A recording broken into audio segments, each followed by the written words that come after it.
Australians, oh, let us rejoice, for we are one and free, with golden soil and a well for toil. Our home is girt by sea. Our land abounds in nature's gifts of beauty, rich and rare. In history's page, let every stage advance Australia fair. In joyful strains, then let us sing, advance Australia fair.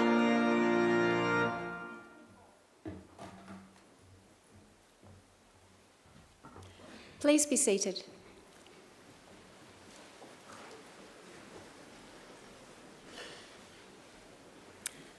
Distinguished guests and graduands, I would now like to invite Uncle Chris Tobin, representative of the Darug people, to offer the traditional Acknowledgement of Country.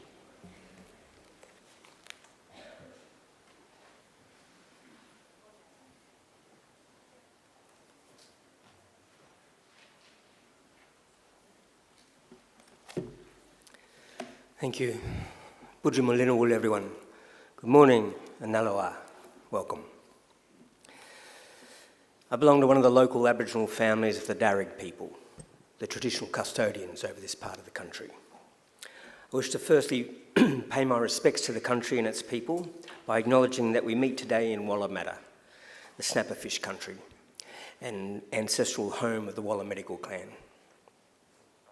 I'd like to thank the university for their invitation to be with you today for this grand occasion, to join with you for the Acknowledgement of Country. It is something that is quite important for our people and much appreciated. My family, in fact, descend from Yarramundi, a respected elder and cleverman of the neighbouring Burraburungal clan during the early years of colonisation. He saw that our survival in this new world could best be secured if we could learn more about it, and so he enrolled his daughter, Bullangai, or Maria, into the Native Institute, a school set up in 1815 by Governor Macquarie, offering formal education to Aboriginal children. Maria studied there for several years and used her newly acquired skills to lobby and eventually secure some land for herself and her family out along the Richmond Road. Other Aboriginal families soon joined them there, seeking refuge during the brutal displacements of our people throughout the 1800s, and it became known as the Blackstown, where the present-day city of Blacktown gets its name. We are very proud of her, as I'm sure your families are of you here today. And with good reason. Your success is our success. Your advancement, our advancement. Now that was probably better understood in more traditional times when camp groups were smaller and clans abided by strict sharing laws, which meant that the food that you caught and brought back was distributed throughout the rest of the camp. Your skills and good fortune were thus enjoyed by all. Your efforts literally nourished the rest of the community, and you in turn were looked after by them. Yes, we can live quite beautifully when we work together. Our Aboriginal ancestors certainly lived well in many respects, and I use these occasions to offer them to yourselves as a model or a benchmark on how good to expect our lives today. You see, when Captain Cook arrived here a little more than 250 years ago, he described the people he encountered as one of the happiest people he'd ever met. They owned nothing, he wrote, but the tools they carried. They were naked, made their shelters from the bark of trees without cutting them down, and fed their families from the earth without excessive tilling or clearing. There was no slavery, no rich and poor, and no homelessness. Armies were unheard of, as were forts, jails, or even fences. People cooperated to collect the resources that were needed, which were then shared out according to strict Aboriginal law. Our lands are maintained in their natural state through fire and responsible harvesting. Our rivers and waterways kept clean and unpolluted, with people drinking out of them as they have done here for the past 30,000 years. So please consider, this is not a dream or some ideal yet to be realised. This is normal life for us, and for the longest time, and not that long ago. And there is no good reason why we should expect less for ourselves and our children than what our ancestors enjoyed. Admittedly, there's a lot more of us. However, we are a clever people, and there is much magic and goodwill in the world yet still, I believe. So graduates, I would say expect great and wonderful things from your life. Life is good, we are naturally happy, and normally very good at looking after each other and the countries. I would just ask that you share your skills with the rest of us and keep following that beautiful spirit within you that got you this far. Do this, and I'm confident we can put together a world we can be proud of and a future that is worthy of our children. We can all do our bit. I'll do mine by finishing up now and letting you graduate. Just want to say congratulations to all of you. Have a wonderful day and all the best in our collective futures. Thank you.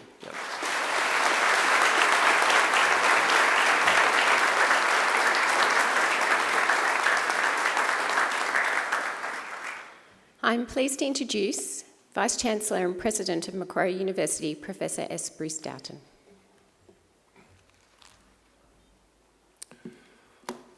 Well, thank you, Chris Tobin, for your typically generous and warm acknowledgement and welcome to country. It's terrific to have you here, and we really appreciate you at our graduations. Thank you again, Chris.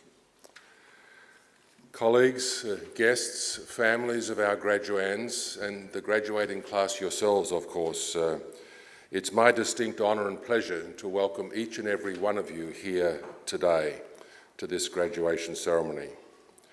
I bring our graduands and your guests a special greeting from the Chancellor, Dr. Martin Parkinson, AC, who's not able to be here today, and from the members of the Governing University Council. It is our hope that today will be a very happy and memorable occasion for each of you. Now, I did see as I came into the Michael Egan Hall here today a couple of small children. I think I spotted a young baby as well. And I want you to know that babies and children are always welcome at graduation ceremonies at which I preside. I'm a paediatrician by background, and I can assure you that no amount of noise that a child could create at a graduation ceremony will ever upset me. It's nothing compared to what I was used to in my consulting rooms.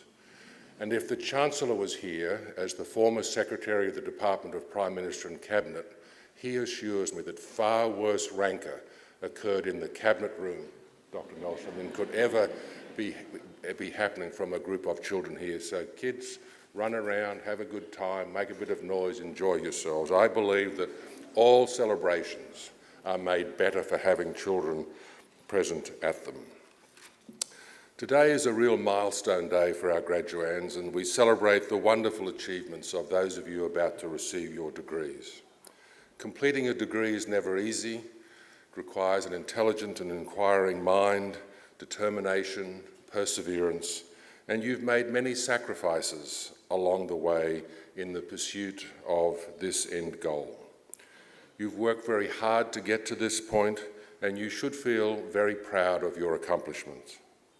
We as a university are just as proud of those accomplishments, and I am pleased to be able to congratulate each of you personally on the stage here today. I also would like to especially welcome the family, friends and supporters of our graduands here as invited guests. The fact that you are here today is proof positive that you have had an enormous role to play and influence on the lives of our graduands here. So to their invited guests, family, friends, supporters, I thank you for being here and celebrating this wonderful occasion of high ceremony with us as well. Now, graduands, you may not realise it, but you are about to embark upon one of the oldest of Europe's social rituals. If you were to pick a date of, say, 1500 AD and look back and ask the question, how many social institutions were around back then that still exist today? And there are only about 60. If you leave aside the Roman Catholic Church, the parliaments of England, Iceland and the Isle of Man, and 6 Swiss cantons or local government areas, the rest are all universities. In fact, graduation ceremonies are even older than that, and for more than 800 years, graduates have been donning gowns just like the ones you are wearing today, and participating in ceremonies very like this ceremony. And since those earliest graduations, the ceremony has remained at its core largely unchanged, a defining feature of the life of every university and of its students. Now, we all realise, of course, that Macquarie University is not one of those ancient universities. We are, in fact, just turning 60 years old in a couple of months' time.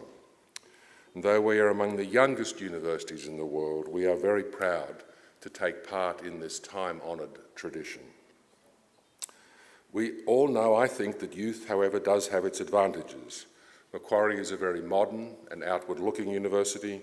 We enjoy an enviable reputation for our leading research excellence, engagement and impact, and we are continually progressing by extending our partnerships, our course offerings, our research and our facilities, including this magnificent hall dedicated to the name of the Honourable Michael Egan, the longest-serving State Treasurer of New South Wales and indeed the longest-serving Emeritus Chancellor of this university. And it is with sadness that we note the passing of Mr. Egan very recently, and we extend our condolences to his life partner, Byron Addison, and the members of his wide circle of acquaintances. From a life, and for any of you who knew Mr. Egan, from a life fully and well lived. This is a very exciting time for Macquarie University amidst a lot of change here locally in Sydney, in Australia, and around the world. And here locally, the vision for this campus continues to unfold, and no doubt you saw some of that as you wandered around campus, perhaps coming here today. We have over 240,000 graduates spread across 150 countries around the world. It's very clear that we are forward-looking and we are a university on the move. Now, I believe that some of the things that we value so much about Macquarie University will never change, and I certainly hope they don't. Over my almost 12 years now with the great good fortune to lead this university, I've had many visitors comment upon the friendliness and the inclusiveness of our staff and students and community. This is inherent, I think, to the Macquarie University culture and will always be so. Remember, graduands, you will always be welcome back at Macquarie University. We will be a leader in teaching and learning and a leader in the accumulation of wisdom, knowledge and understanding. However, our collective journey is very much also, in my view, about building a sense of community, a sense of belonging, where we have shared values, where we share much in common, and where we care about each other, even when our points of view on some matters might be quite divergent. In other words, an ideal community of scholars. Distinguished guests, academic and professional colleagues, and most importantly, our graduands and your guests, I offer you the warmest of welcomes here today to Macquarie University on this grand occasion. In just a few moments, it will be my very great privilege to confer your degrees upon you and welcome you into that lifelong membership of the community of scholars that we proudly call Macquarie University. Firstly, however, it is my extraordinary pleasure today at today's ceremony to honour, in accordance with a resolution of the University's Governing Council, Mr. Doug Thompson, AM, for admission to the degree, honorary degree of Doctor of Letters, honoris causa of Macquarie University. I now invite Professor Patrick McNeill, the Deputy Vice-Chancellor, Medicine and Health, and the Executive Dean of the Faculty of Medicine, Health and Human Sciences, to please read the citation. Professor McNeill. I invite Mr. Doug Thompson to stand for the citation. Mr. Douglas Thompson AM is a philanthropist, a businessman and a significant benefactor to Macquarie University. He's deeply passionate about supporting those who need it most, children and the desperately ill, and to helping our elderly community find a better way to age with dignity while continuing to lead meaningful lives. Mr Thompson was born in Sydney in 1945 and spent his childhood years on a sheep and cattle property in Coonabarabran. He completed his leaving certificate in 1963 at Manly Boys High School, followed by a management course at Seaforth Technical College. In 1966, he was conscripted into the Australian military and served in the 4th Battalion in Malaysia. On his return, he worked in property development for several years before joining his parents, managing a small nursing home in Terry Hills. Inspired by this experience, he established Thompson Healthcare, which now owns and operates 18 industry-leading nursing homes and a large retirement village. Mr Thompson is dedicated to ensuring that all residents living in residential aged care facilities enjoy the highest standard of care in a safe, happy and comfortable environment where they are encouraged to participate in decision-making and to continue to fulfil their individual aspirations. Through Mr Thompson's leadership over 40 years, Thompson Healthcare has won numerous awards for its approach to business and for improving the experience of dementia residents. Mr Thompson's commitment to the community has seen his philanthropy extend to health and education. He has been a generous benefactor to Macquarie University Hospital for the past 15 years, commencing with a program that funded nursing assistants to complete registration. When the hospital brought Gamma Knife technology to Australia in 2016, offering patients with complex brain conditions a new non-surgical form of treatment, he became interested in the program. His wife, Monique's breast cancer had metastasised or spread to her brain, and she was able to receive an enhanced quality of life in her final months thanks to Gamma Knife treatment rather than open brain surgery. As a result of this experience, Mr Thompson wanted others to have access to this cutting-edge treatment in an age of rising medical costs. The Doug and Monique Thompson Gamma Knife Fund has enabled the procedure to become more widely available and has been vital in helping ensure patients in financial need, particularly children, can access this treatment. Mr Thompson's generosity through his own personal tragedy has saved many lives, particularly many children who without treatment would not have survived. One of the great joys of Mr Thompson's life has been meeting a young girl who had been treated with the Gamma Knife with remarkable success. It is therefore fitting that we recognise Douglas Thompson AM with the degree of Doctor of Letters honoris causa in recognition of the generosity which has changed the lives of so many, his care and dedication to enriching aged care residents' lives, and his commitment to prioritising the well-being of others in need. Mr Douglas John Thompson AM, in the name of the Council of Macquarie University and by my authority delegated from the Council as Vice-Chancellor, I admit you to the degree of Doctor of Letters honoris causa. Congratulations, Dr Thompson.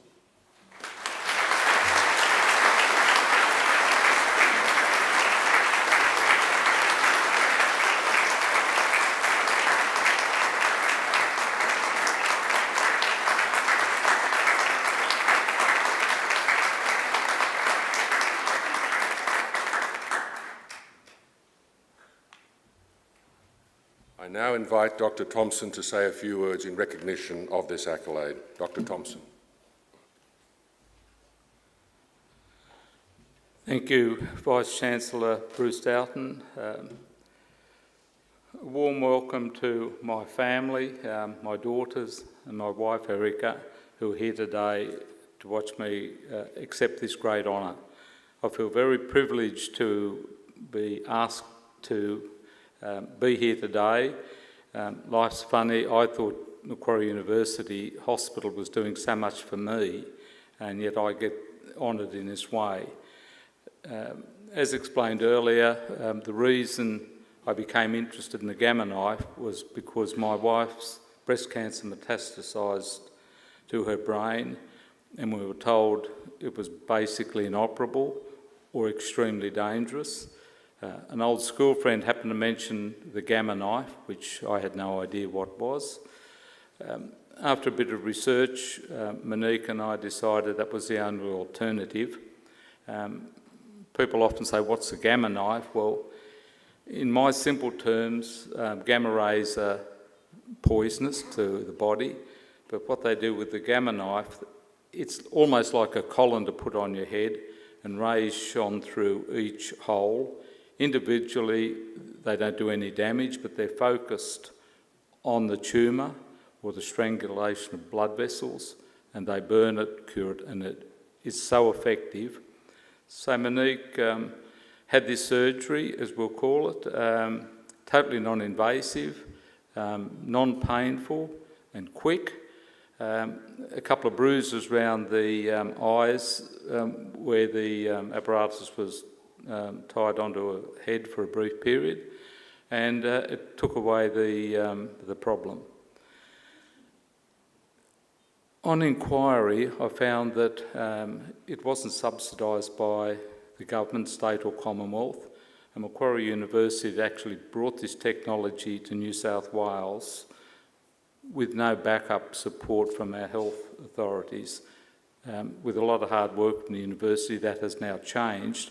But early days, unfortunately, young people were condemned to a very poor life or death because this was not available to them. And I was able to help in a small way to facilitate that. Probably what made it all worthwhile for me was our first patient, Courtney, a young girl who didn't have cancer but a strangulation of blood vessels in her brain, which she was told was totally inoperable, and she was constantly fitting, which was getting worse and worse. So there was no hope for her. When she came down to Macquarie, had the treatment, I met her and her parents a few weeks later, and they were just overwhelmed that Courtney was just the same as every other child because of this technology. And I'd like to acknowledge Macquarie University and the hospital for bringing this technology to New South Wales. No one else had done it. Macquarie, as they lead in so many ways, led the medical profession into this technology. And not only has it saved a lot of lives, but it's put a lot of meaning into lives that otherwise would have been less. So I'm just extremely grateful to Professor Doughton and everyone at Macquarie University. I admire this university, having dealt a lot with the surgeons and people administering the gamma knife. It's been a wonderful experience in my life and a very enriching one, and one I am sure is going to continue. Thank you so much to Professor Doughton, the university in general, for bestowing this honour, which I do feel I'm worthy receiving, compared to what you graduates go through and how hard you work, but you're our future, and I'm glad to be part of this ceremony. Thank you.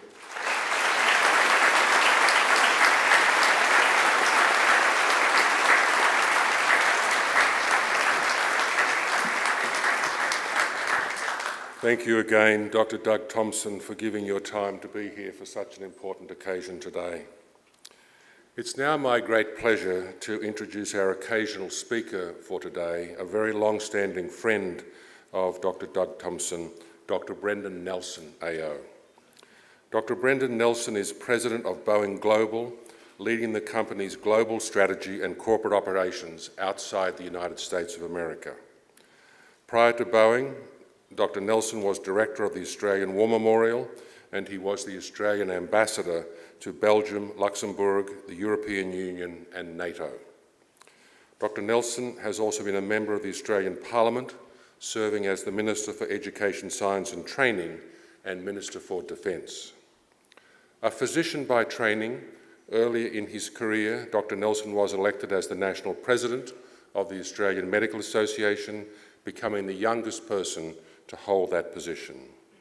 He was also awarded the AMA's highest honour, the Gold Medal for Distinguished Service to Medicine and Humanity. In recognition of his commitment to public health, he was awarded an honorary fellowship of the Royal Australasian College of Surgeons, and in 2016, Dr. Nelson was appointed an Officer of the Order of Australia for his service to the community, the Australian Parliament, diplomacy and cultural leadership. Dr. Nelson has a Bachelor of Medicine and Bachelor of Surgery degrees from Flinders University in South Australia. He is also a recipient of 3 honorary doctorates from Flinders University of South Australia, the Australian National University and the University of South Australia. I now invite Dr. Brendan Nelson AO to please deliver the occasional address. Dr. Nelson.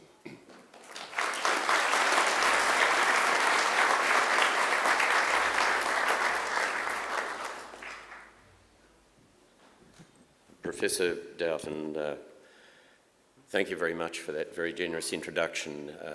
It was pretty much as I wrote it, so thank you. Professor Doughton, Vice-Chancellor and President, Pro-Vice-Chancellor, Deputy Vice-Chancellors, members of the academic staff, Chris Tobin, thank you for reminding us of what is really important. I will speak about some of that in a moment. Also, to you, the graduands, and the families who love and support you, who've enabled you to get where you are today, congratulations, both an end and a beginning. I was leader of the opposition in Australia 15 years ago, and my wife and I were on our way to a similar event, and in this tone in the car on the way, she said, "Is this going to be a good day, or are you giving a talk?" So I'm now giving a talk. Dr. Douglas Thompson, by the way, what was not mentioned in that CV or the citation is over 5 decades, this man has dedicated his life to the belief that higher standards of residential aged care were possible, and at one stage faced bankruptcy in pursuing that belief. So when you are looking for aged care accommodation for your ageing parents or grandparents or eventually yourselves, one of the reasons it will meet the standard that you expect is what this man has done.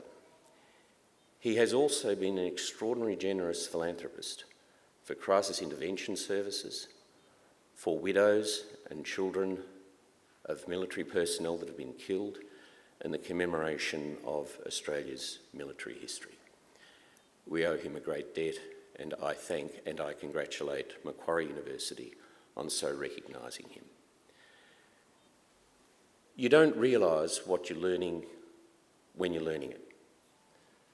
You'll find the most significant ideas and thoughts that most challenge, change and transform your outlook and thinking will come when you least expect, often in random moments of quiet revelation, when you don't really expect you're going to learn anything at all, often in the most surprising circumstances and the least expected sources. And the power is in the story. In early 2010, I had arrived in Brussels as Australia's ambassador to NATO and the European Union. And the then US ambassador to the EU was a man called William E. Kennard Jr., an African American bearing an uncanny resemblance to his then President Barack Obama. He had come to see me about an issue of mutual concern to our 2 countries. And as I always do, I'd left my office and gone out into the anteroom to meet him and bring him into my office. And as you could imagine, we were in conversation as we walked into my office, and he literally stopped dead, stopped mid-sentence. And he said, "A black man." And I said, "Yes, Bill, an Aboriginal Australian." And I said to him, "That man is Neville Bonner. He was the first Aboriginal Australian elected to the Parliament in my country in 1971. And I explained to Kennard, as I've explained to people on a number of occasions over the years, why that portrait, which is larger than the size of a standard door, a black and white photograph, goes with me everywhere. Neville Bonner, I said to him, was born in my country in October 1922. His mother was a Yungra woman, Julia Rebecca Bell, and he was born on a tiny little island in the mouth of the Tweed River in northern New South Wales, Yucaba Island. He was born there because in my country in those days, Aboriginal people were not allowed to be in town after the sun had gone down. His non-Indigenous father absconded before his birth, and even though his parents had been married, his birth certificate was marked illegitimate. He grew up on the banks of the Richmond River, also in northern New South Wales, in a large hollow that had been carved under lantana bushes by his Aboriginal grandfather.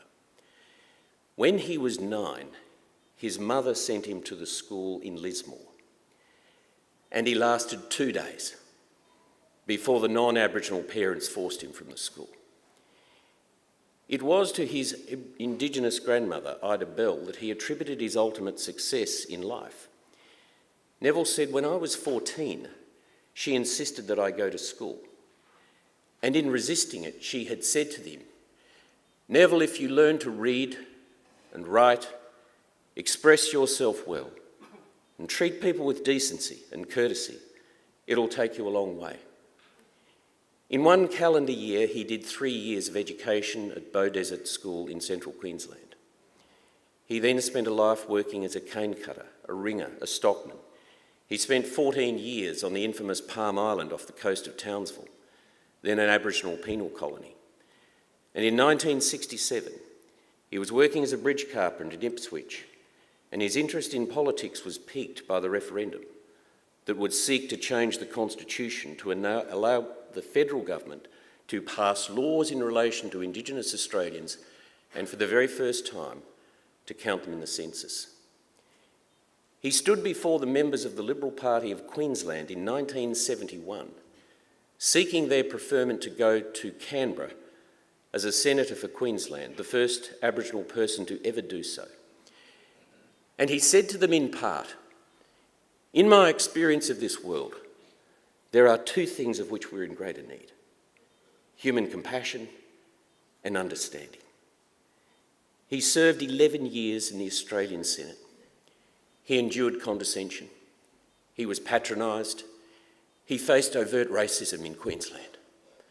Non-Aboriginal parents were refusing to allow their children to receive awards from the Aboriginal senator. In 1993, he was recognised by Griffith University with an honorary doctorate, and he delivered the occasional address. And in part, he said to his audience that this is how I came to where I am in life. He described being a little boy growing up in a humpy just outside of Lismore. And he said, "My grandmother had been given some porridge by the local store owner. And he said, as the parents were placing it in the water to get the weevils out of it, I remembered that white people ate porridge with milk. So he said, I ran 2 miles up to the dairy farm. And he said, I knocked on the door and the farmer opened the door. And he said, I looked up at him and I said to him, guess what? We're having porridge for breakfast. And I came to ask if we could have some separated milk. He said, the farmer bellowed so loudly at me, I almost fell over. He said, my pigs will get that milk before some little black kid. He said to his audience at Griffith University, I'm not telling you this story because it's a story of cruelty or discrimination. He said, I'm telling you because I want you to know how I came to my goals in life.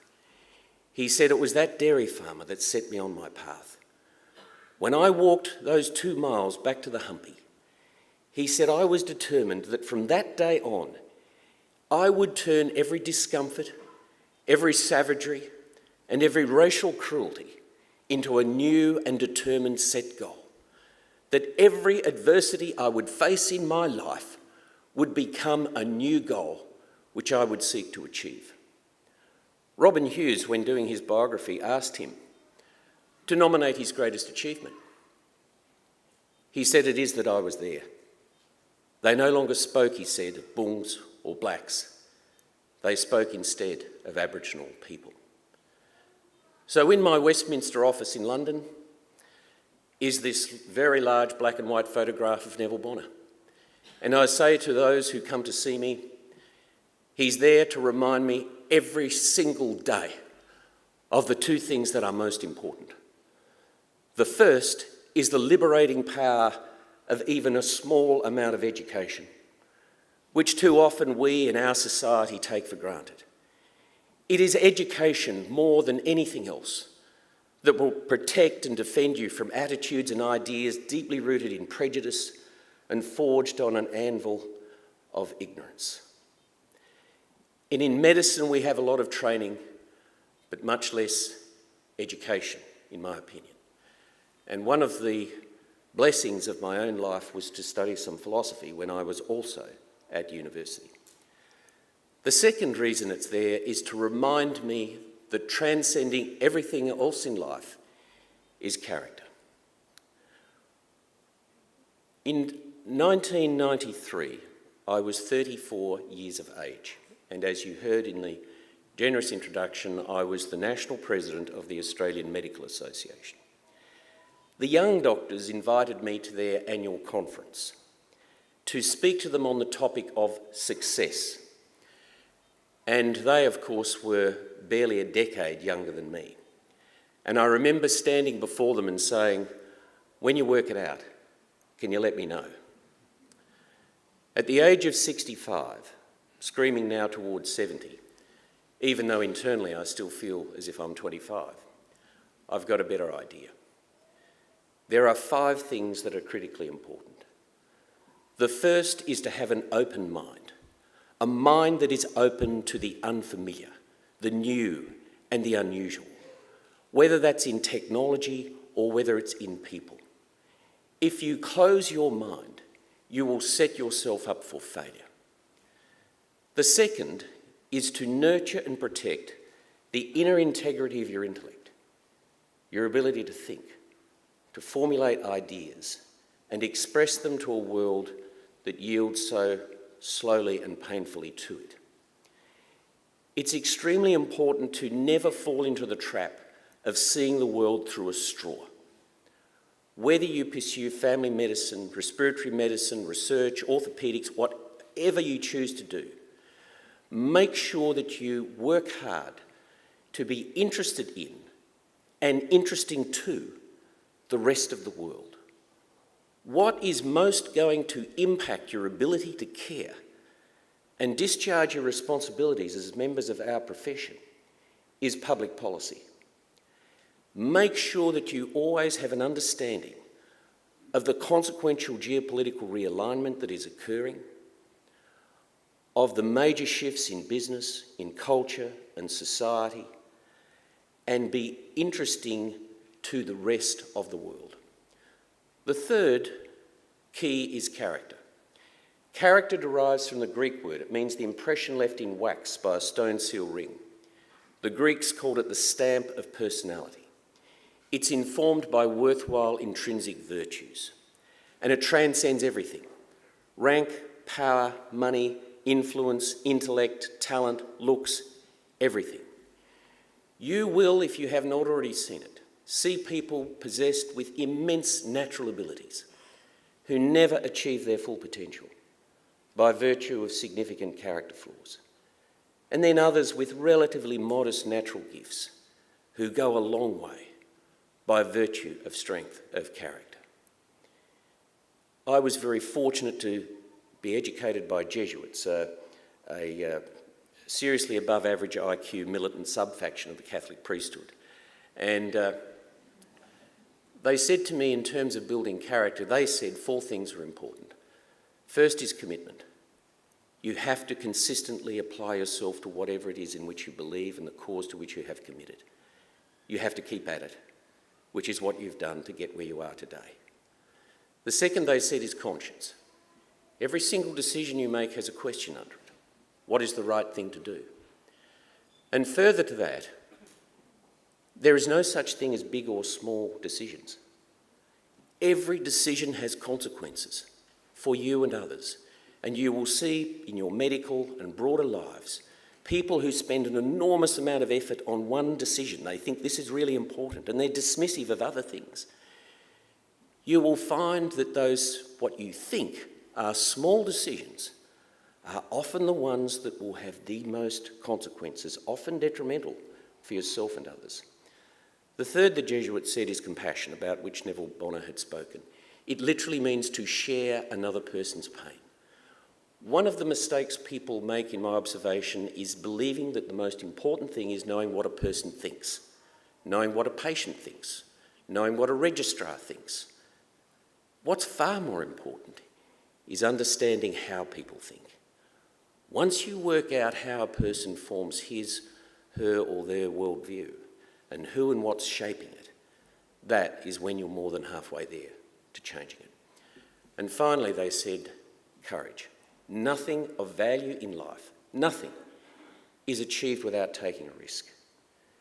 Courage is hard to define, but you know it when you see it. It's a spirit that challenges doubt. It imposes will, protects your integrity, advances values, and ultimately allows you to break through fear. Moral courage, physical courage. The fourth, I've concluded, is to imbue yourself with the imaginative capacity to see the world through the eyes of others. Almost all of life's suffering, pain, and misery stems from people who are unwilling or unable to see the world through the eyes of someone else, to seek to understand the perspective of another individual. And finally, as you go through your life, and I am nearly finished, Professor Doughton, I know he's getting anxious and looking at the clock. As you go through your life, you have these milestone events. You have 18th birthdays, you have 21sts, you have hens nights, bucks nights, weddings, baby showers, divorce parties, and as you get older, you find yourself increasingly at funerals. And if you're not delivering a eulogy, you're listening to them. And you realise that in the end, you will not be remembered for what you are. The professor of this, or the doctor of that, or chairman of that, or whatever. You are remembered for who you are. The difference that you made to the lives of others. To not just make others feel good, but to make others feel a reverence for themselves. The great 17th century Prussian philosopher Immanuel Kant wrote, "Every human being is an end unto himself, not a means to be used by others. And respect for your own humanity will be found in respect for the humanity of others. And morality is freedom." And finally, by way of gratuitous advice, Thomas Wolfe in Of Time and the River, he said, "Man's youth is a wonderful thing, so full of anguish and of magic, and yet he never comes to know it as it is until it's gone from him forever. Squeeze every last drop out of every day that you have, and the privilege that you have achieved in being a graduate of Macquarie University, and make a difference to the lives of others and therein your own." Thank you very much.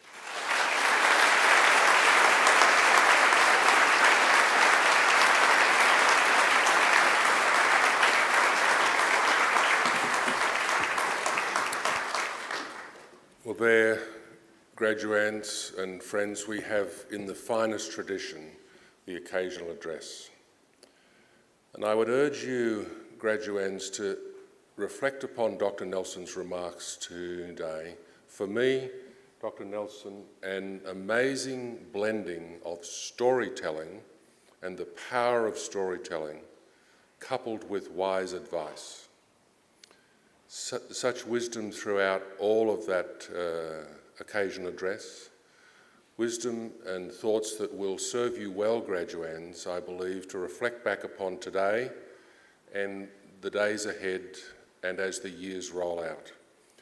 And I would suggest that if at a time in your life when you might be feeling a little lost, a little querulous around what the next step might be, or what path to take when you face the fork in the road, that you go back to this day and you find on our website the recording of this graduation, and you fast forward through everything I've said, and you find the speech from Dr. Nelson, and you mark the minute number in your mind when that is, so when you need it, I would suggest again and again, you will be able to go back and draw strength from the power of Dr. Nelson's storytelling about Australia's first Indigenous Senator, Dr. Neville Bonner, and the wisdom that emanates from his reflections on that life.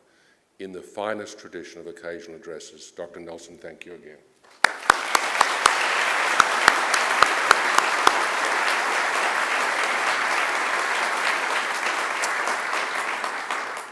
Now, as the Vice-Chancellor of Macquarie University, I especially look forward to presiding at ceremonies such as today's and conferring degrees upon those who have completed all of the university's arduous requirements for such awards.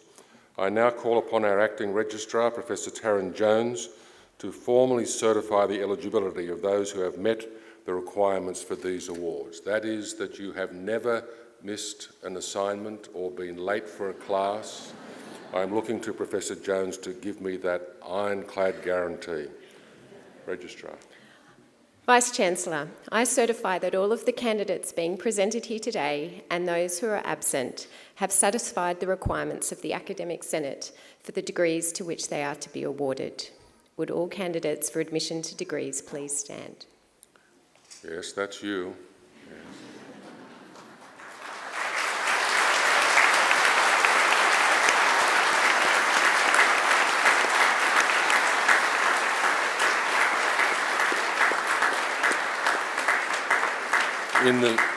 In the name of the Macquarie University Council and by my authority delegated from the EA Council as Vice-Chancellor, I admit each of you present and those who are absent to the degrees for which you have qualified. Graduates, congratulations.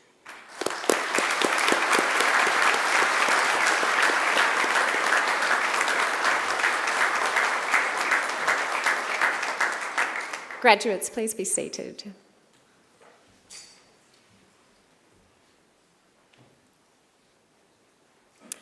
Vice-Chancellor, the graduates at this ceremony are from the Faculty of Medicine, Health and Human Sciences. I now call on Professor Patrick McNeill, Deputy Vice-Chancellor, Medicine and Health and Executive Dean of the Faculty of Medicine, Health and Human Sciences, to present the graduates. Professor McNeill. Vice-Chancellor and President, the graduates of this ceremony are from the Faculty of Medicine, Health and Human Sciences, which contains two schools, the School of Psychological Sciences and the Macquarie Medical School, and three departments, Health Sciences, Chiropractic and Linguistics, as well as the Australian Institute of Health Innovation. The faculty is a core component of the Macquarie University Health Sciences Centre, which is a very unique academic health enterprise in Australia, as Macquarie is the only university that integrates its learning and research with clinical practice here on our campus at our own health service called MQ Health. MQ Health provides the opportunity for students enrolled within the faculty to learn or undertake research in an environment where real health practice is occurring.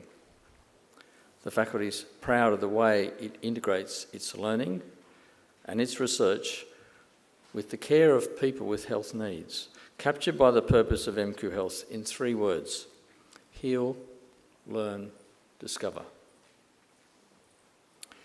In research, the faculty has particular strengths in psychological sciences, neurosciences, cancer, clinical trials and health systems research. Students in the faculty are studying one of 9 undergraduate degrees or a larger number of postgraduate coursework or research degrees. And these are across the broad spectrum of health and include our postgraduate psychology degrees, our graduate entry Doctor of Medicine, and our research degrees, the Master of Research and the Doctor of Philosophy. The majority of the graduates to be presented today are graduating from the faculty's Bachelor of Clinical Science or either our undergraduate or postgraduate psychology degrees. And I will also be presenting graduates who have completed their research degrees at master's and doctoral levels. Vice-Chancellor and President, I present to you the graduates from the Faculty of Medicine, Health and Human Sciences whom you have admitted to degrees or awarded diplomas. I present graduates admitted to the degree of Bachelor of Commerce with the degree of Bachelor of Psychology Honours Class 1. Thomas Dioro de Domingue,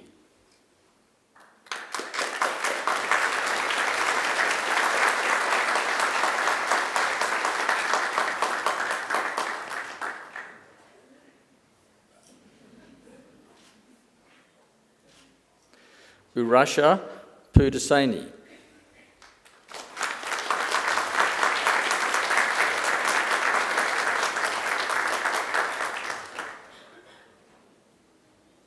I present the graduate admitted to the degree of Bachelor of Commerce with the degree of Bachelor of Psychology Honours, Natalie Vogel.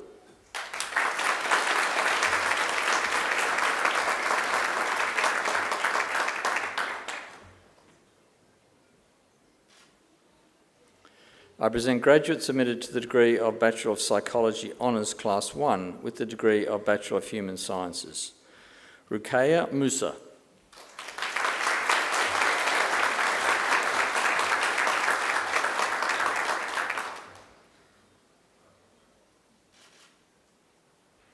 Mia Swinsberg.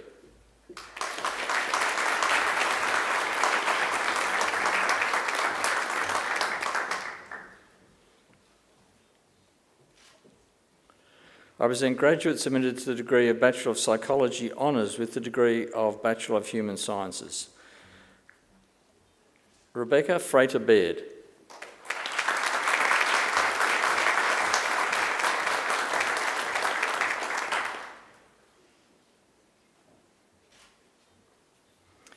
Laura Magri.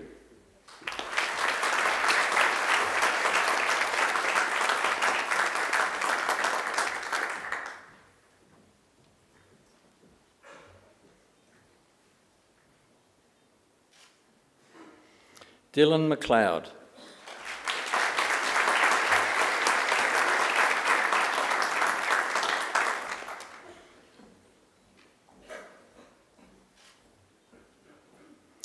I present graduates admitted to the degree of Bachelor of Arts Psychology with the degree of Bachelor of Human Sciences, Shambhavi Adhikari.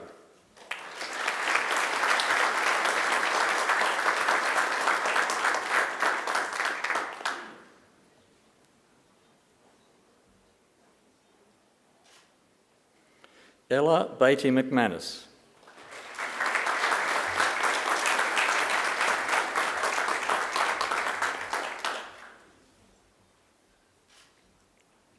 Lauren Chin.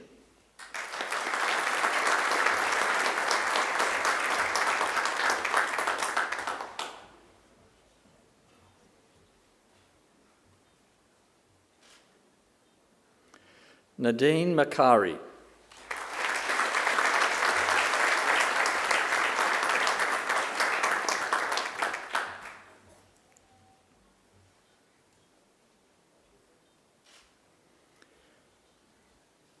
Caitlin Nari.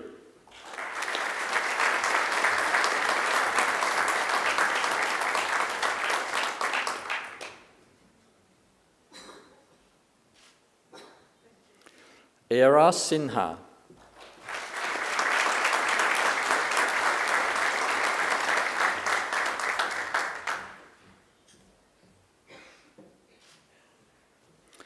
I present the graduate admitted to the degree of Bachelor of Arts and Bachelor of Psychology, Laura Outram.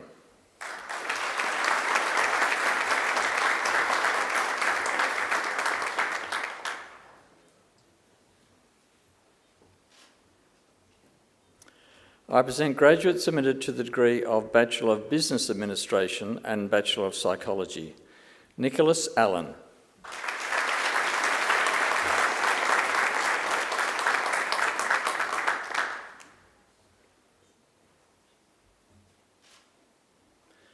Jed Crouch.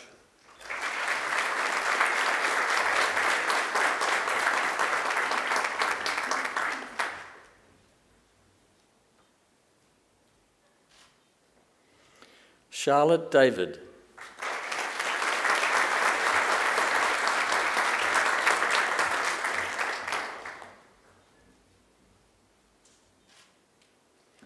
Gemma Hinton.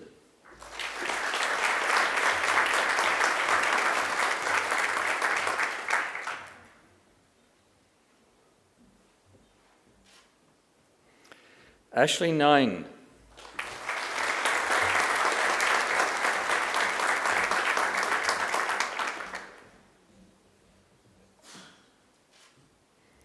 Sandra Paul.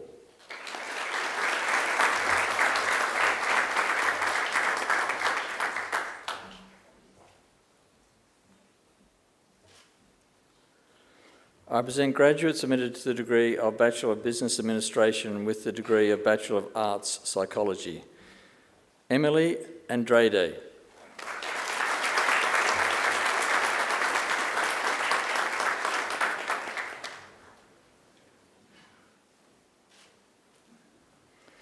Banu Baria.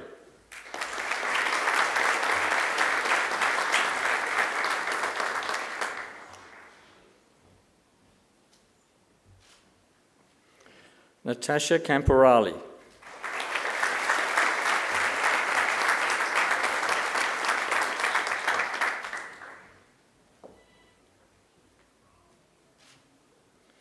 Aidan Dix.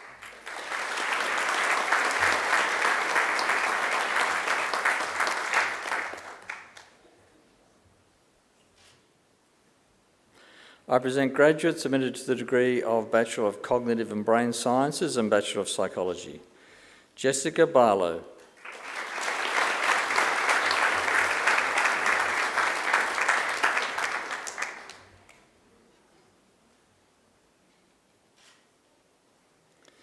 Olivia Barton.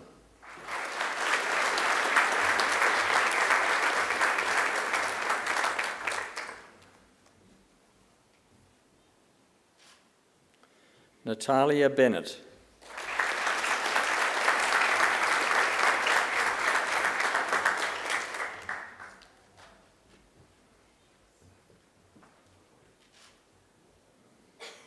Carmen Campisi.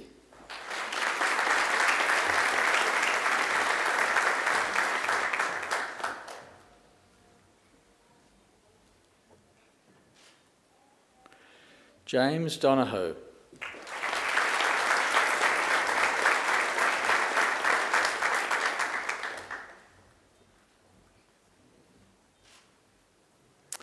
Josephine Georgiadis.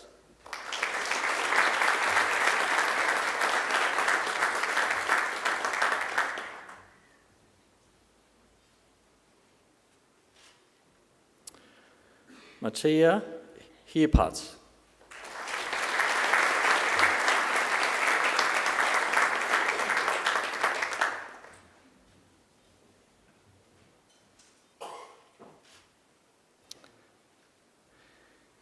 Ella Koshitsky.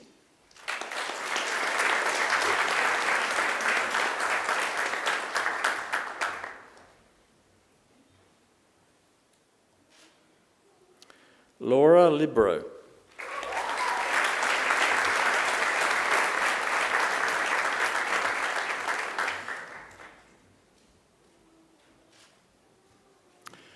Georgia Peregrina.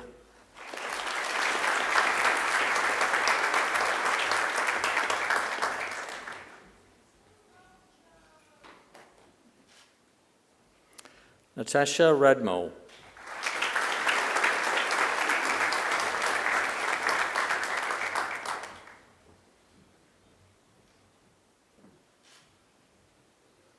Grace Seaglove.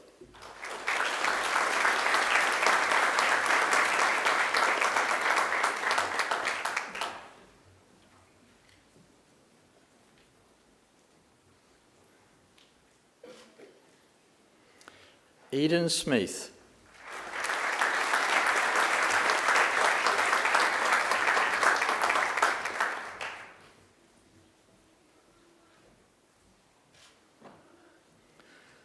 By Ravi Tahir.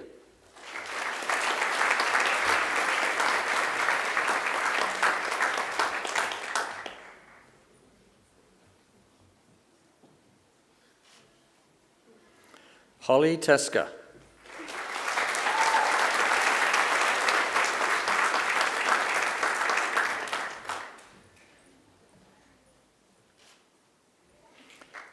Sean Torban.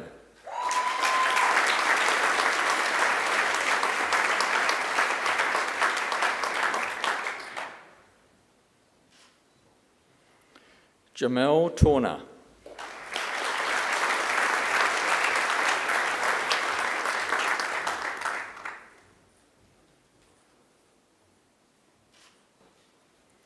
Lana Tremonte.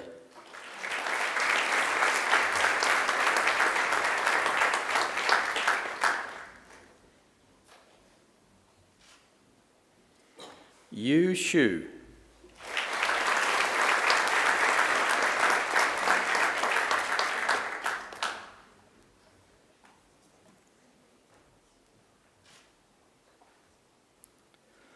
I present graduates admitted to the degree of Bachelor of Commerce and Bachelor of Psychology. Sophia Houghton.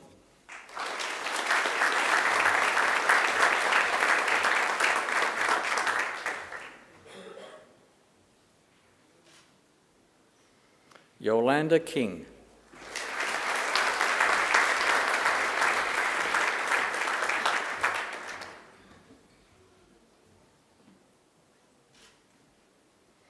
Morgan Ling.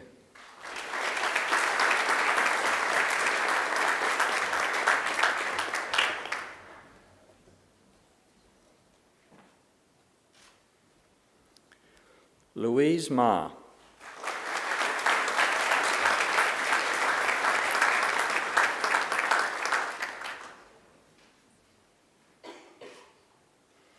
Bray Mason.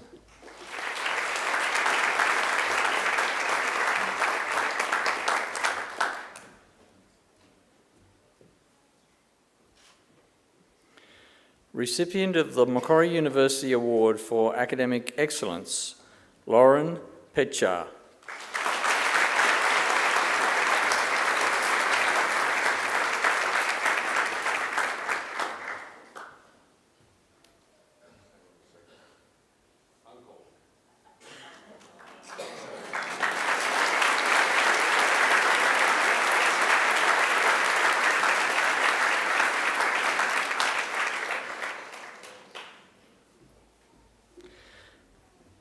Taya Kuan.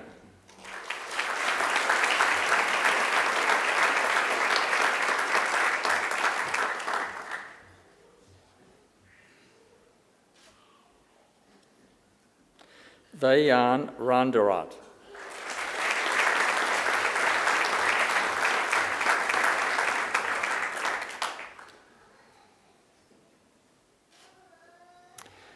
Sarah Van Veltzer.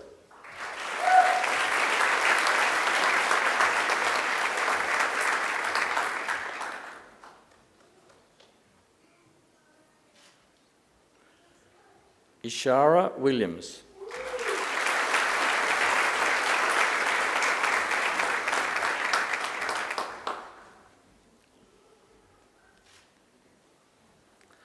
I present graduates admitted to the degree of Bachelor of Commerce with the degree of Bachelor of Arts Psychology. Jamison Hara Lambus.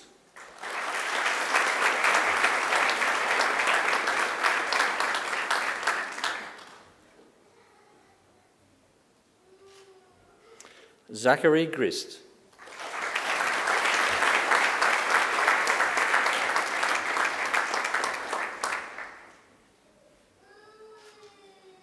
Sophia Corey.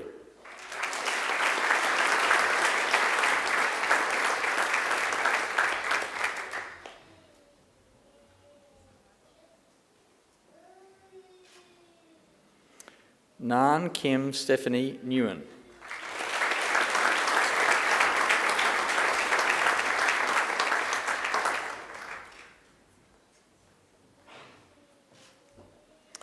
Matthew Reckling.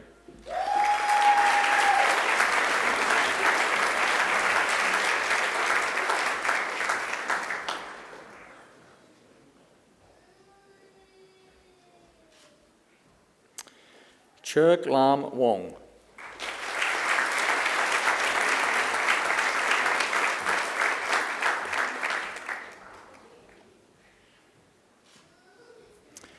Viraz Zanbaf.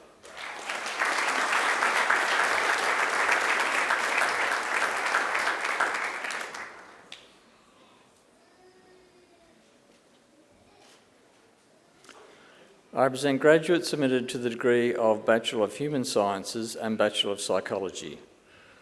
Alicia Bitetto.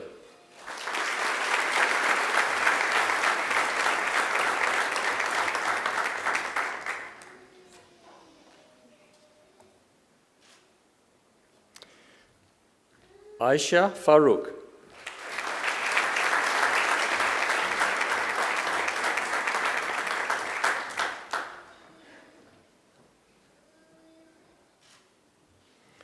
Benjamin Giu.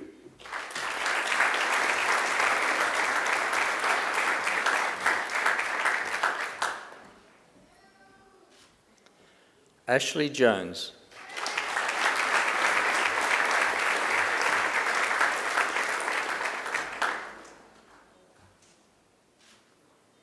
Mia Rugari.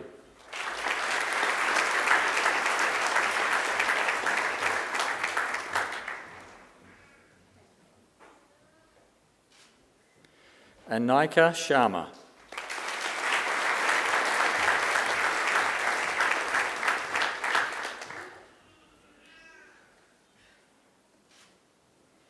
Jasmine Williams.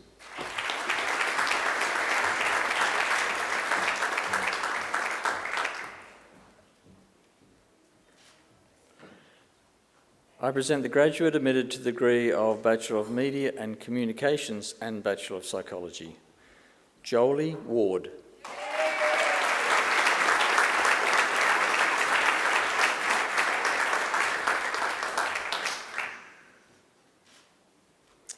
I present graduates admitted to the degree of Bachelor of Speech and Hearing Sciences and Bachelor of Psychology, Emma Bartholomew.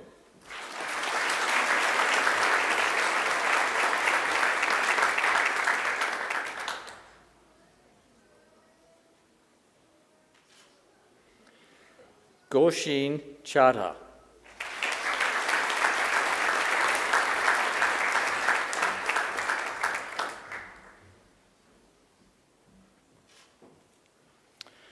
I present graduates admitted to the degree of Bachelor of Clinical Science, Hannah Bartlett.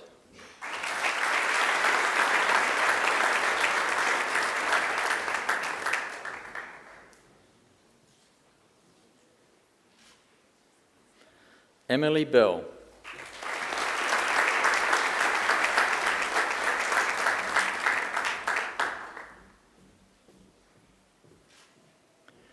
Cassandra Brown.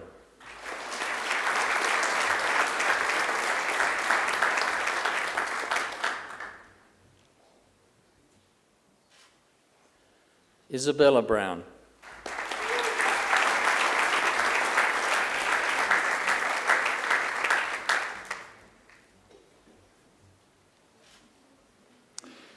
Tatiana Kahuana Kayanian.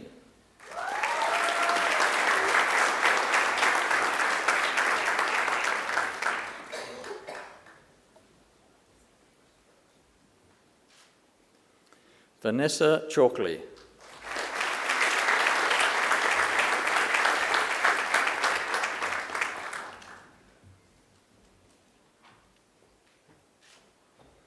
Victoria Chong.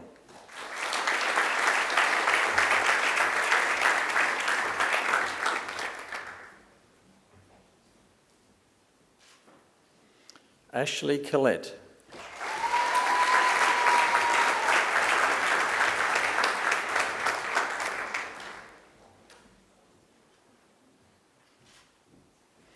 Mackenzie Therese Davey.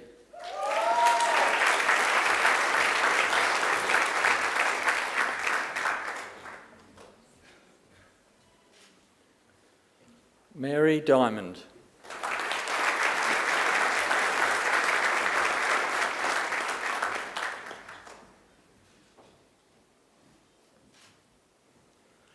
Sarah Diprose.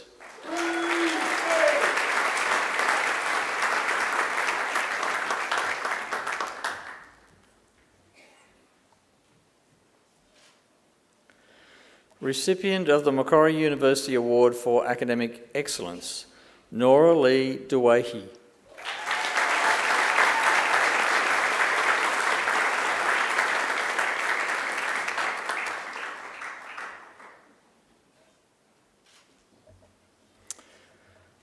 Courtney Fife.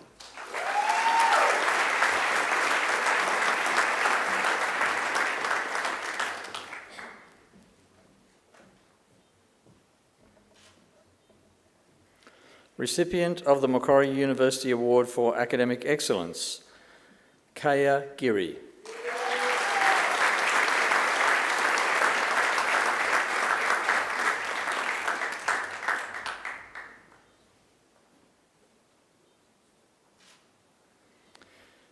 Shreya Gopal.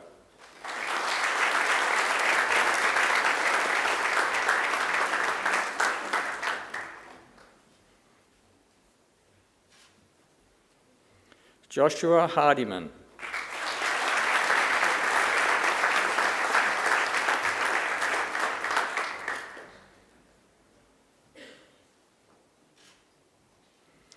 Hayden Hartono.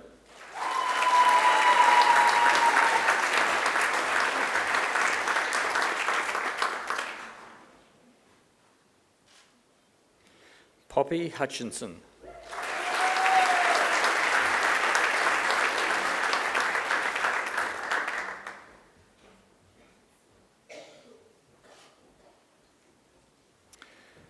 Sujan Ipalawathe.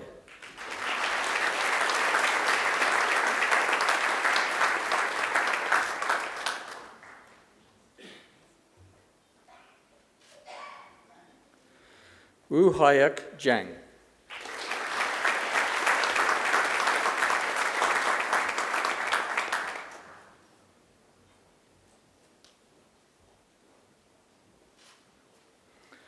Recipient of the Macquarie University Award for Academic Excellence, Alicia Khan.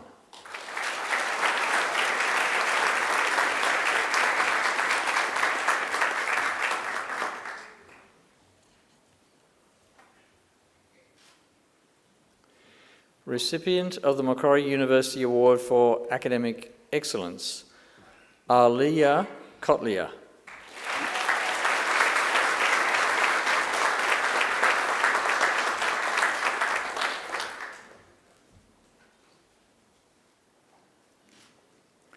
Recipient of the Macquarie University Award for Academic Excellence, Lucy Lake.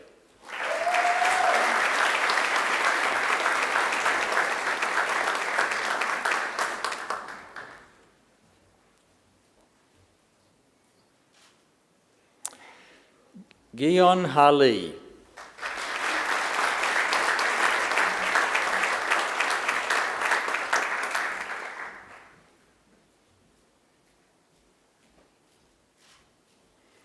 Zach Lomas.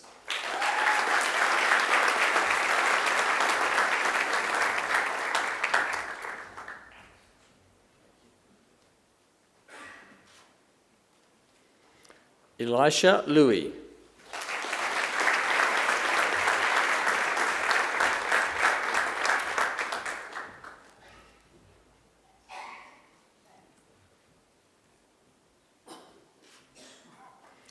James Martin.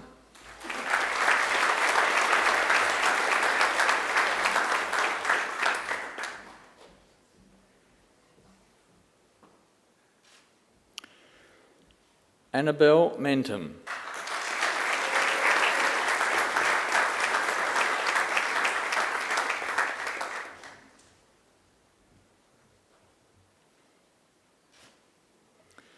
Recipient of the Macquarie University Award for Academic Excellence, Maria Michael.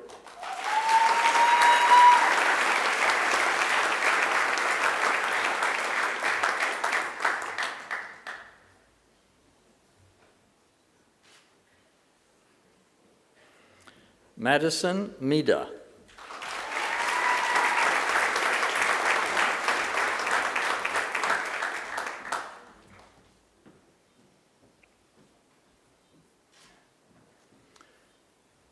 Proshat Mir Sutude.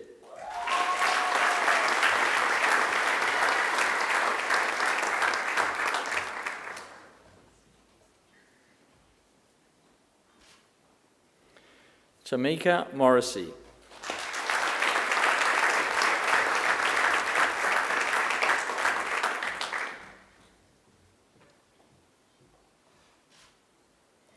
Jack Morton.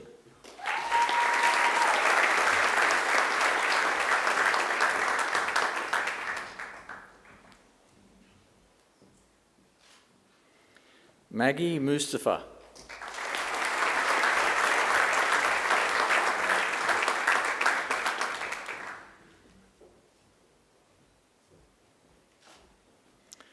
Isabel Mulhall.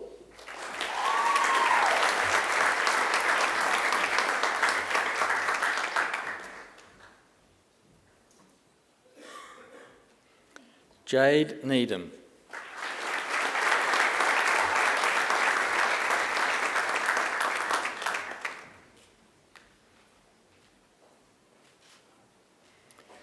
Yuma Okamoto.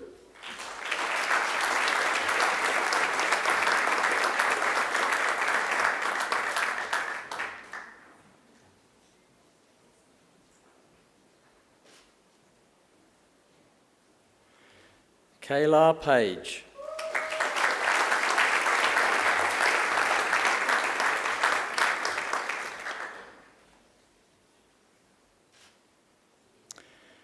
Vasini Pampe.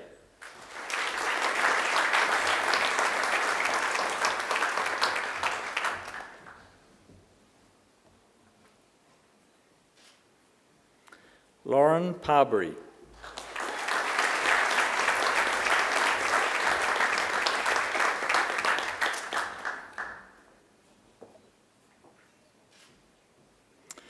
Maxine Parser.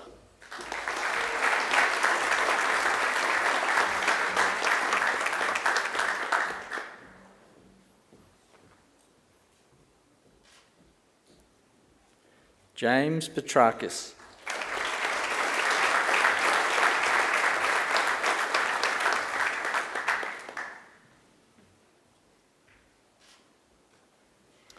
Madison Rabinowitz.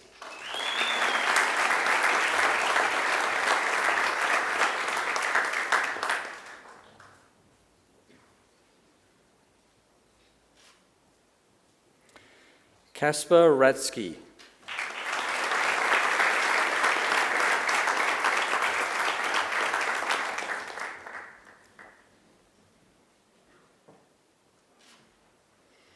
Emma Rickard.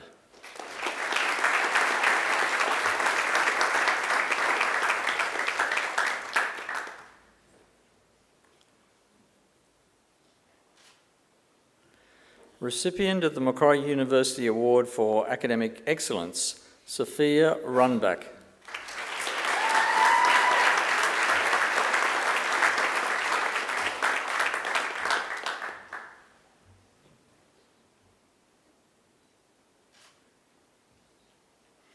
Braith Sandy.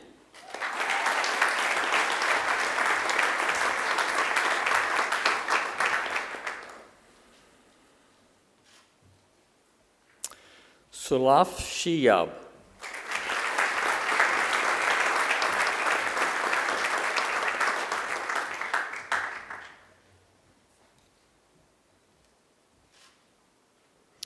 Supreet Sidhu.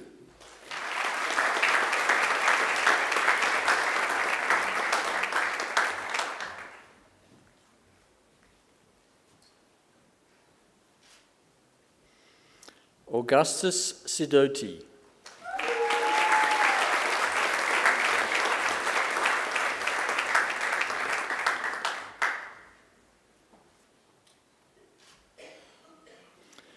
Recipient of the Macquarie University Award for Academic Excellence, George Solomon.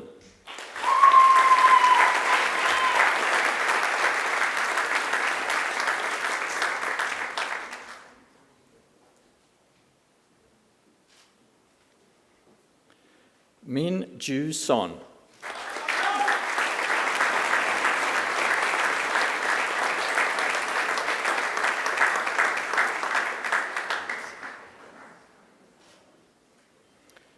Ryan Swain.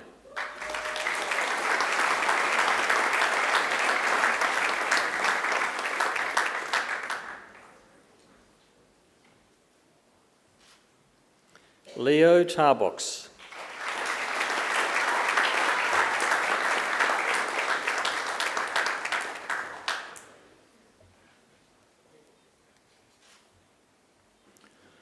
Daniel Tironanbi.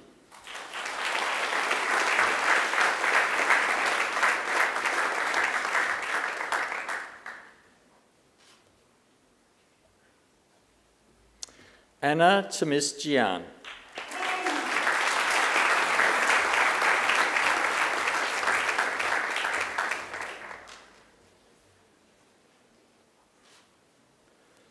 Recipient of the Macquarie University Award for Academic Excellence, Kundana Upalati.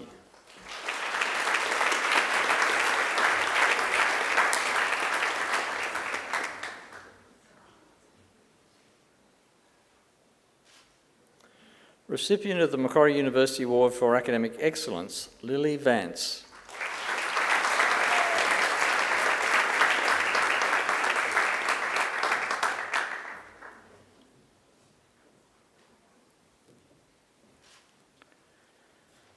Neha Vijay.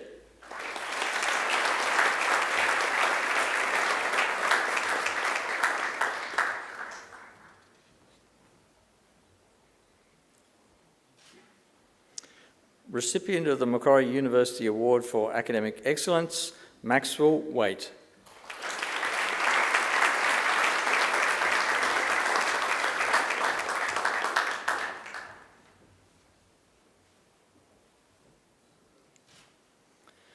Jesse Warner.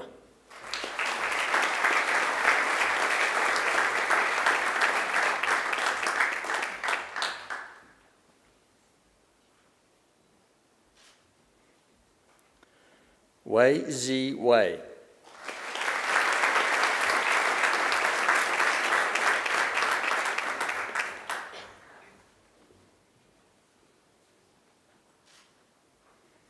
Chloe Wong.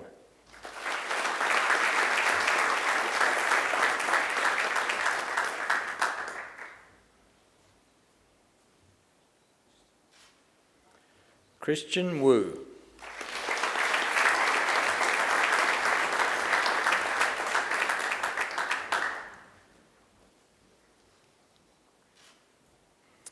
Recipient of the Macquarie University Award for Academic Excellence, Rory Wiley.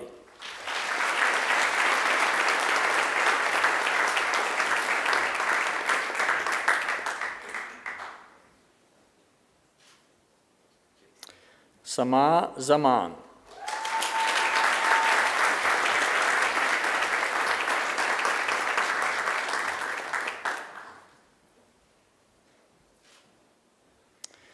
Natalie Zaita.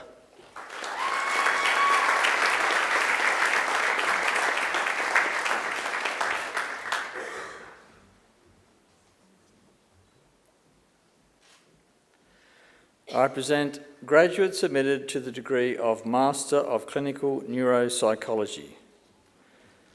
Christophe Bartolan.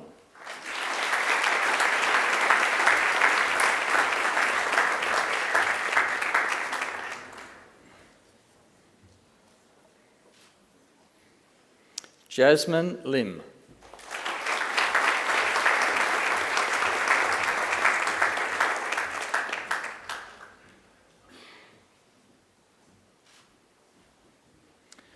Julia Mandelis.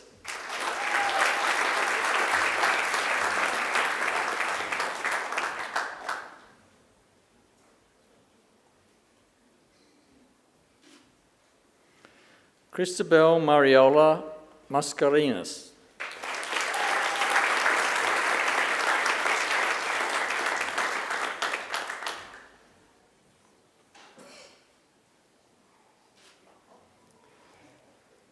Madeline McFan.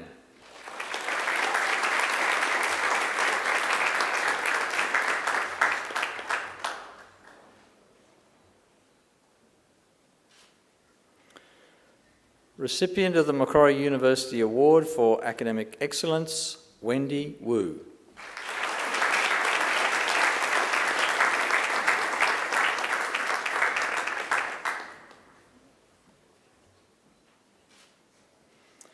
I present graduates submitted to the degree of Master of Clinical Psychology. James Arico.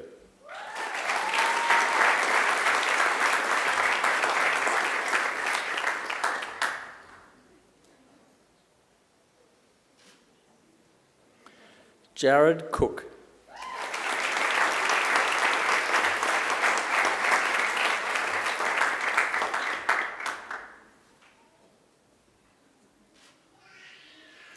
Emily Daniel.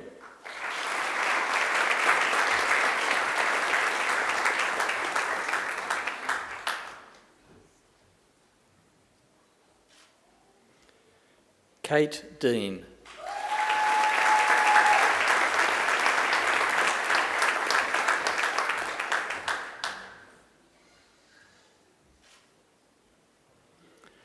Natalie Frateroli.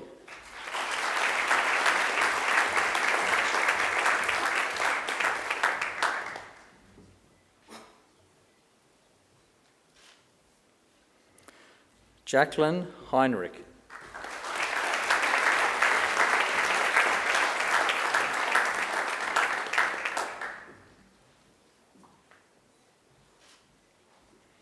Harriet Hobbs.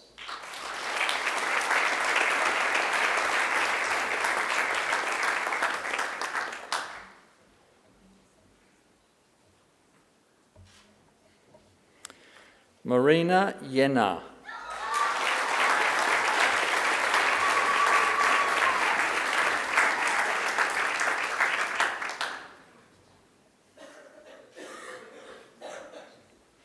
Sok Hwa Ko.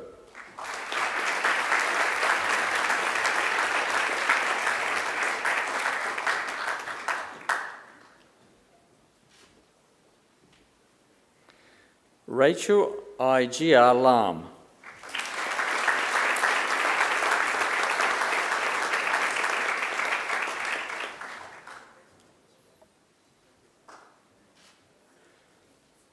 Recipient of the Macquarie University Award for Academic Excellence, Emily Moo.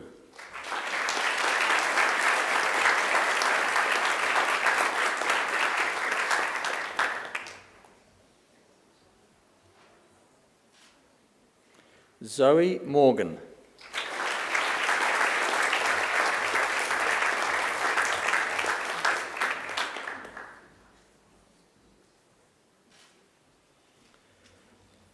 Sri Lakshmi Praveen Kumar.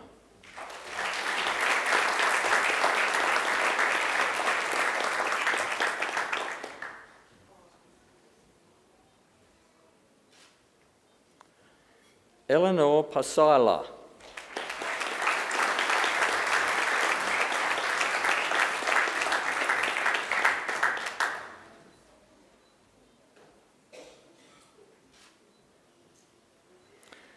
Amanda Shu Chi Tiu.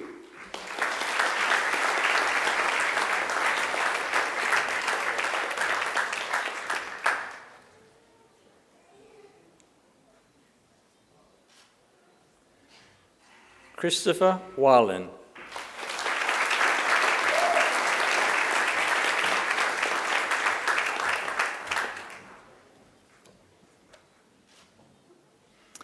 I present graduates admitted to the degree of Master of Organisational Psychology. Emma Gaston.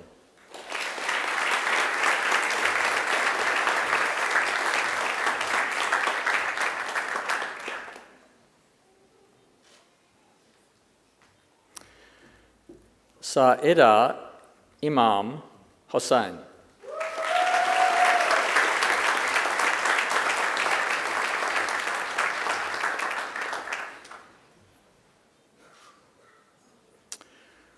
Ola Kobialka.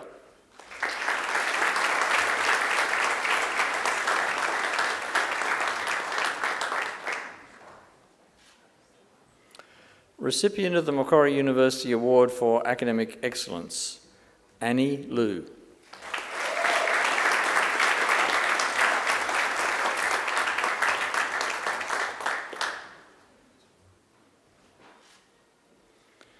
James Farm.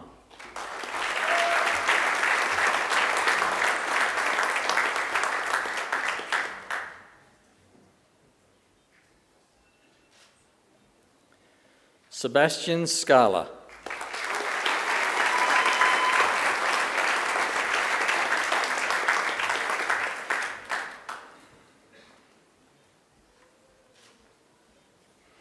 I present graduates admitted to the degree of Master of Professional Psychology. Nikki Alexopoulos.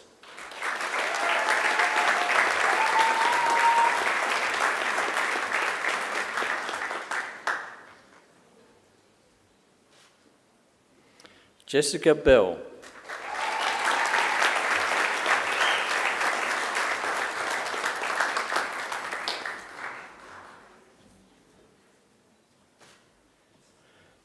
Carter.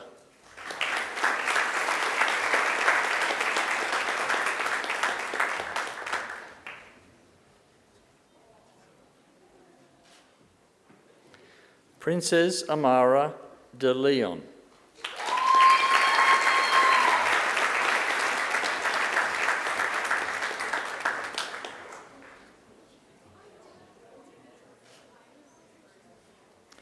Nicola Douglas.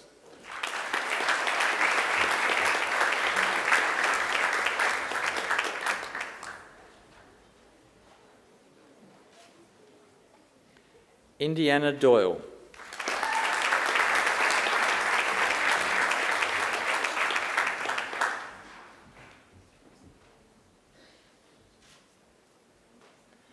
Aurora Erickson.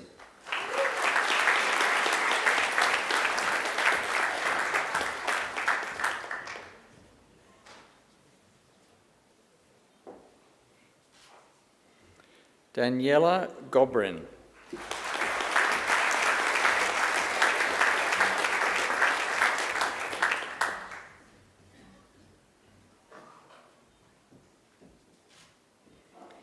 Katie Hamill.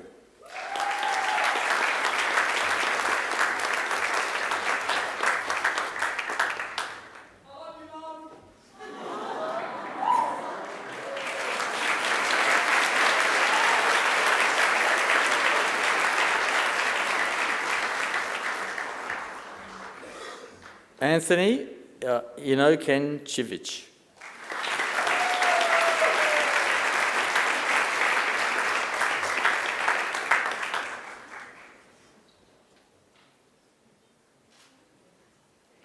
Laura Jane.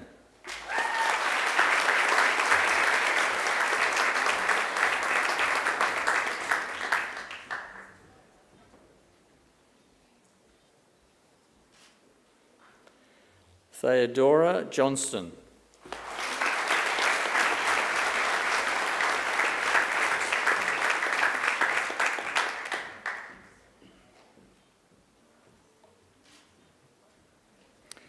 Tarun Kaur.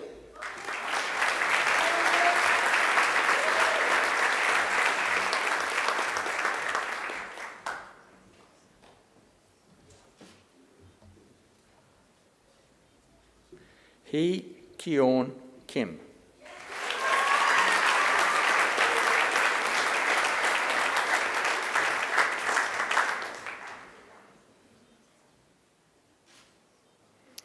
Sophie Ladamatos.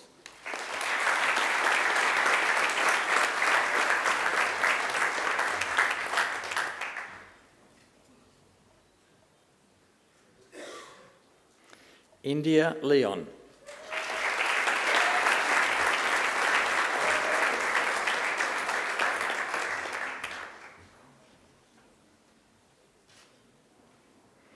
Elise McLaren.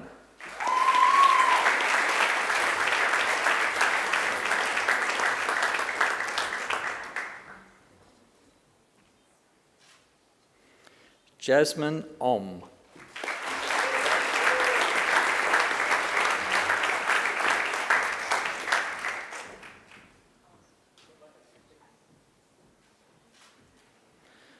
Benjamin Seagull.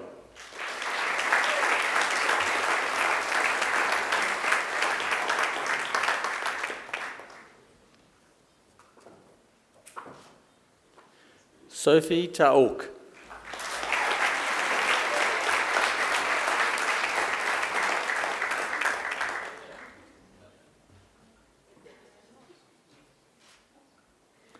Andrew Tortorella.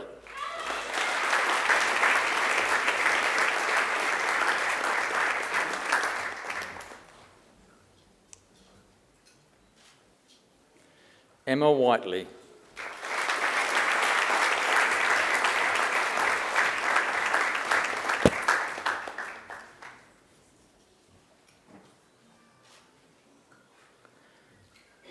Vice-Chancellor and President, a high degree by research is awarded to a graduate who has successfully completed a program of study in which the defining characteristic is research. Our Master of Research is a 2-year full-time equivalent research training degree consisting of research-based coursework, postgraduate research training and a major research project.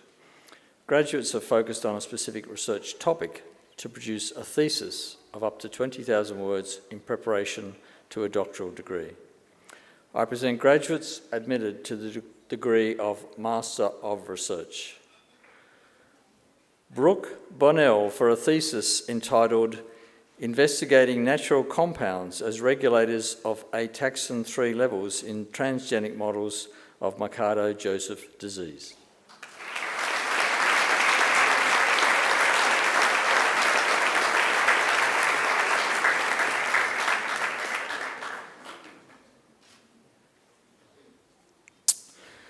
Courtney Casale for a thesis entitled Aesthetic Processing of Dynamic Human Movement, Evidence from Brain and Behaviour.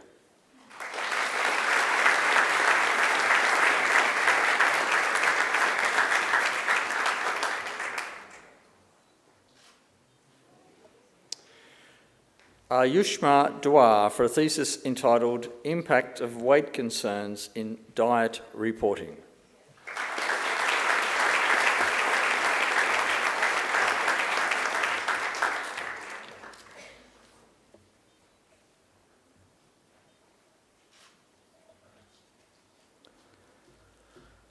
Alicia Ormond for a thesis entitled The Role of Variations in the Degree of Regularity During Novel Word Reading, Evidence from a Novel Word Training Study with Skilled Readers.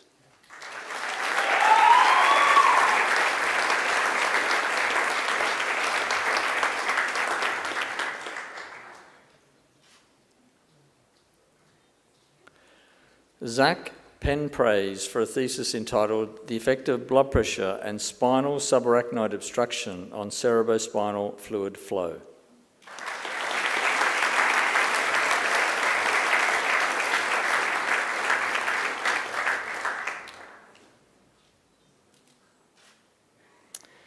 Anastasia Potapenko for a thesis entitled Unravelling the Function of Ataxin 3 as a Ubiquitating enzyme. Is this function altered in Macquarie-Joseph disease?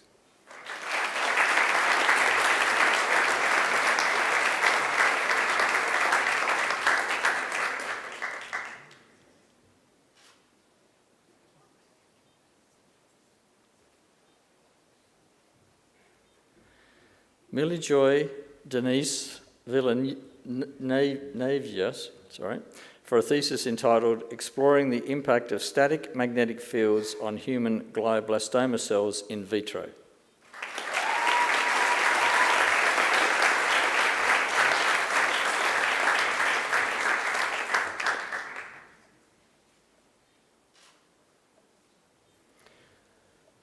Sin Yi Yap awarded the Executive Dean's Commendation for a thesis entitled Reading Between the Lines, Linguistic Properties as Cues for Word Segmentation in Chinese Sentence Reading.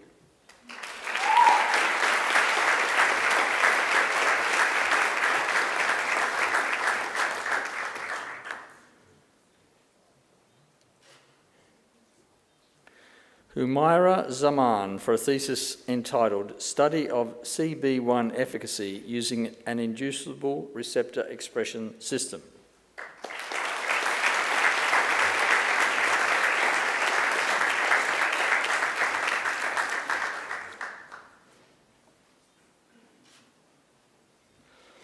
The Doctor of Philosophy is awarded to graduates who have demonstrated the capacity to conduct research independently by forming a distinct contribution to the knowledge of the subject and to afford evidence of coherence and originality shown either by the discovery of new facts or by the exercise of independent critical power.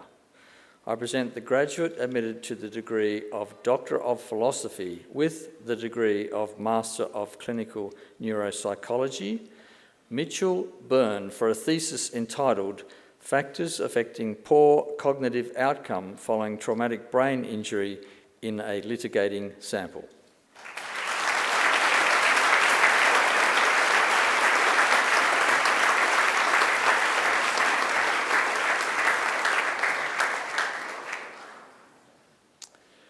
I present graduates admitted to the degree of Doctor of Philosophy.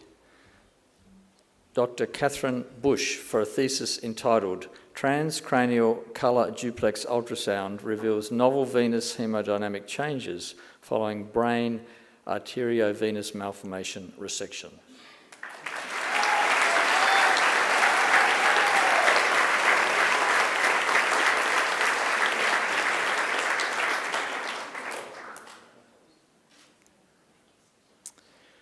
Dr. Emma Jackson for a thesis entitled, So, What Are You Then? Psychological Processes of the Gender Self-Categorization.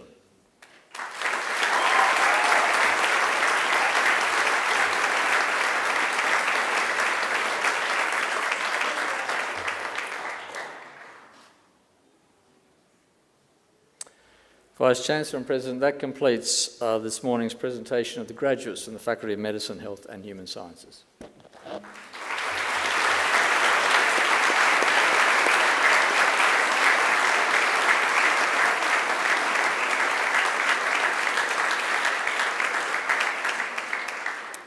Vice-Chancellor, I call on Sophia Runbeck, who graduated with a Bachelor of Clinical Science, to speak on behalf of the graduating group. Sophia.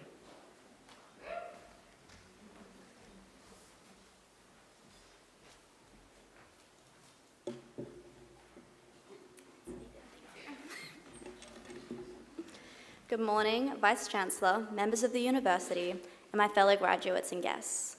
I'm honoured to be here on this special day. As I stand here as a Bachelor of Clinical Science graduate, I can't help but look back at all this degree has taught me. All the hours of studying, the group cramming sessions as students try to successfully cram 12 weeks of content into a single day, somewhat successfully, it has led to this moment of graduation. We did it. In just a couple of short years, we have successfully gained a degree. When starting this degree, I thought it would be simply a stepping stone to where I really wanted to go, which is getting into medical school and becoming a doctor. Looking back, I had no idea of the long-term friendships I would make, the challenges we would all face. I'm not the same person I was when I started this degree, as I'm sure all the graduates, no matter what degree you did, can relate to. From completing my degree, I've become equipped with extensive knowledge of the human body and its systems. But more importantly, my degree has taught me to communicate well, how to be resilient, to think critically, and reflect. Some of you will use your degree to become doctors, dentists, physios, allied health professionals, but no matter what you decide to do with your degree, we have learned to be more well-rounded individuals who are capable of making a positive impact on the health landscape of Australia and globally. I'm grateful for the support Macquarie University has provided to its students.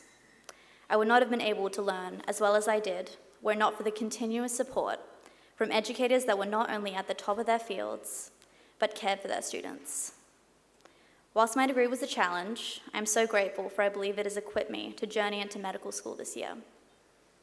As I look out to many graduates of 2023, the next generation of health professionals and hopefully one day some of my future colleagues, I'm excited to embark on the hardest challenge we have faced yet, which is to move to the outside world and use what we've been taught. While there are many graduates here that I do not know personally, I have no doubt that we will all be able to transfer the skills we have gained to this next exciting step in our lives. I would like to finish this speech with some advice I received from a close family friend and a mentor of mine. Do not be afraid to fail or make mistakes, for that is human. Do not be afraid to listen, because we can only grow. And do not be afraid to be wrong, as often this is when we gain new insights into the person we are becoming. And lastly, change, while scary, is what makes life very exciting. My hope for 2023 graduates is we will continue to be brave and be willing to learn. Only then will we be able to make a positive impact on the world around us. Thank you.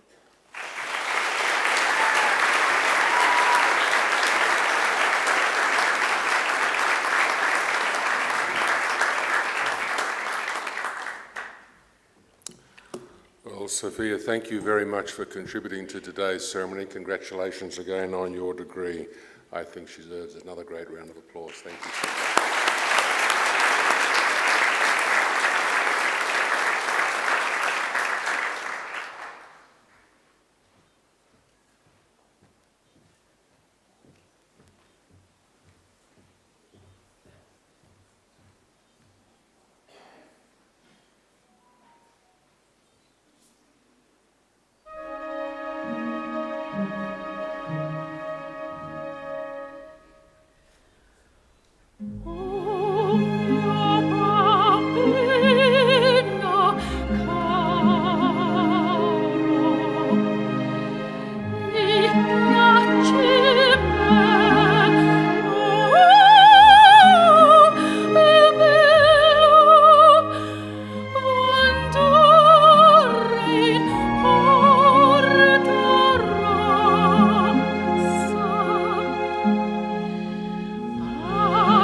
Friends, that wonderful voice belongs to Ms. Angela Brewer, who joins us for many graduations, and you're very fortunate, graduates, that she was able to be here today.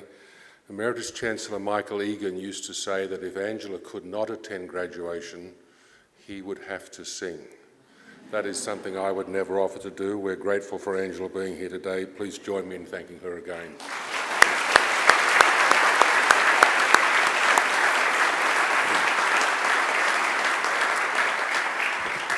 Please also join me in thanking our musicians on the organ, University organist Heather Moen Boyd, and on the trumpet, Bruce Helmers.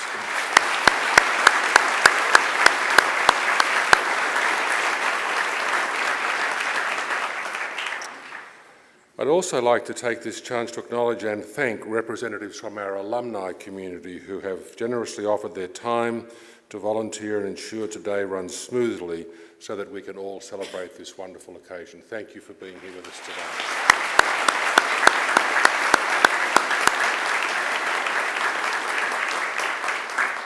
And finally, please join me in thanking our technical staff who ensure that the proceedings can be seen and heard around the world for the families who are not able to be here today. Please join me in thanking them.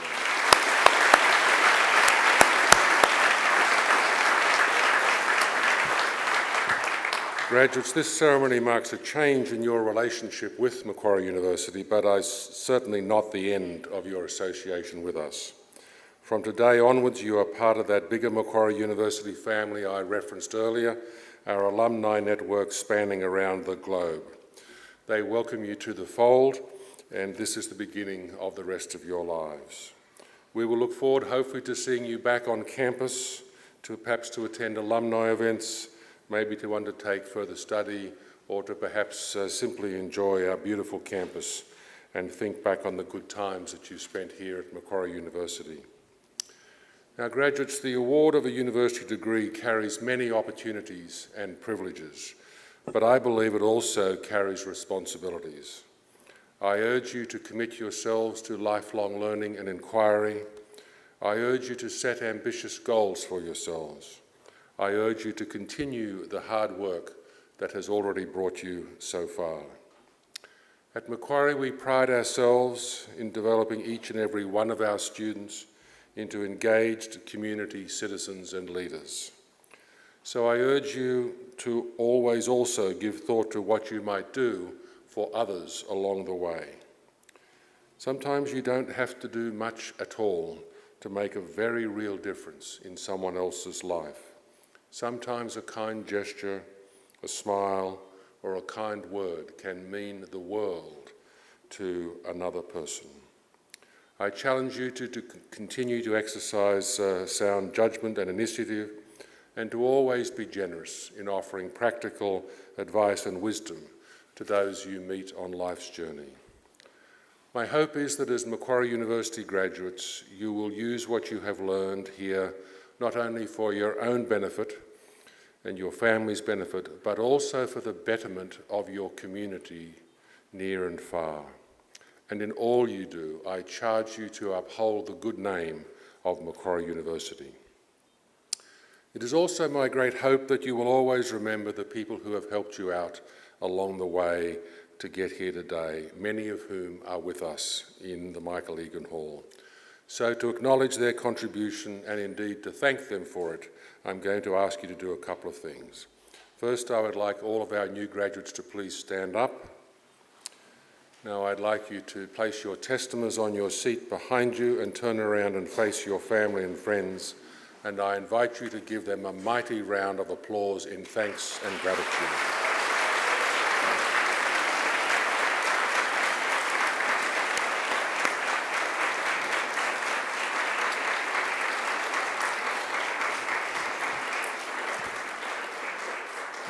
Now you might turn around for me, but don't sit down just yet. Here on the stage are our academic colleagues who have supported you throughout your journey. Please join me in thanking them as well.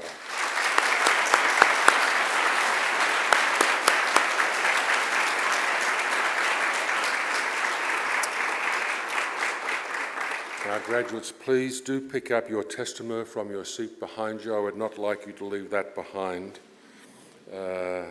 and we will soon be leaving the graduation hall with the official party to be followed by the graduates.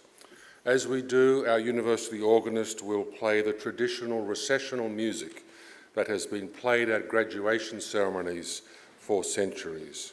This music, set to an age-old set of Latin lyrics, begins as Gaudeamus igitur dum sumus juvenes, which in translation, this graduation exit song starts out as, "Therefore let us rejoice, for we will always be young." The song speaks in a whimsical way of youth and old age at the very same time, of the brevity of life and the inevitability of death, of state, of city, and of happiness. Now might I ask everyone to please stand. Shortly I will lead the official party out of the hall, followed by the graduates. I will invite you to join us for some light refreshments around that way. Again, to the newest graduates of Macquarie University, my warmest congratulations and every best wish for your lives to be filled with success, satisfaction, and most importantly, happiness. In closing today's wonderful day of high celebration, I say again, Gaudeamus igitur, therefore let us rejoice.